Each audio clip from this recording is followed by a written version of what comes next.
সহিহ বুখারীর ৬২০১ নম্বর হাদিস, আবু হুরায়রা থেকে বর্ণিত।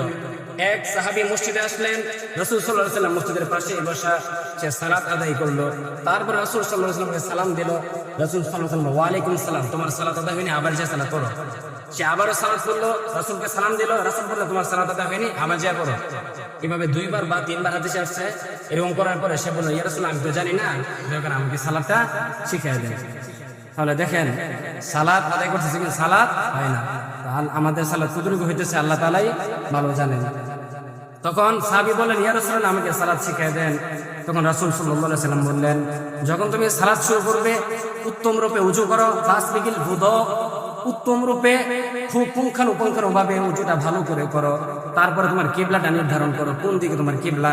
তারপরে রাসূল সাল্লাল্লাহু আলাইহি ওয়াসাল্লাম বলেন, তারপরে তাকবীরের মাধ্যমে, তাকবীরে তাহরিমা আল্লাহু আকবারের মাধ্যমে তুমি সালাত শুরু করো। তারপরে বলেন, সুম্মা ইকরা বিমা তায়াসসারা মা'আকা মিনাল কুরআন, কুরআনুল কারীম থেকে সবচেয়ে সহজ যে আয়াতগুলো, সবচেয়ে শুদ্ধ যে আয়াতগুলো তুমি পারো, সেই আয়াতগুলো তুমি তেলাওয়াত করো, তাহলে তোমার নামাজ হয়ে যাবে, আল্লাহ কবুল করবেন। এবার আমাদের আলোচনার দিকে ফিরে আসি।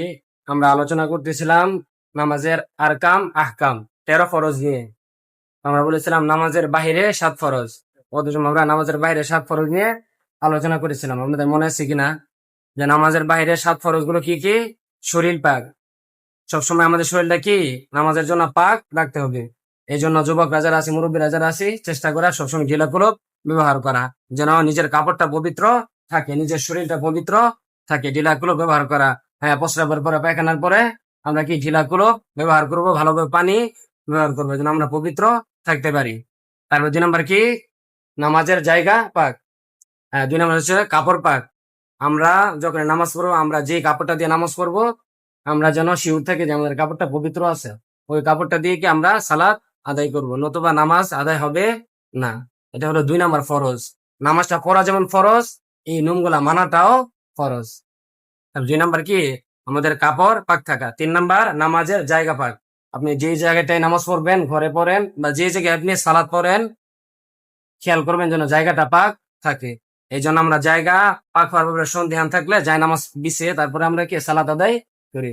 আপনি যদি ঘরে কোনো জায়গায় সন্দেহ মনে হয় যে এই জায়গাটা মনে হয় নাপাক থাকতে পারে, তখন আপনি কি একটা জায় নামাজ বা পবিত্র একটা কাপড় বিছিয়ে ওখানে নামাজ পড়বেন, নতুবা আপনার সালাতটা হবে না।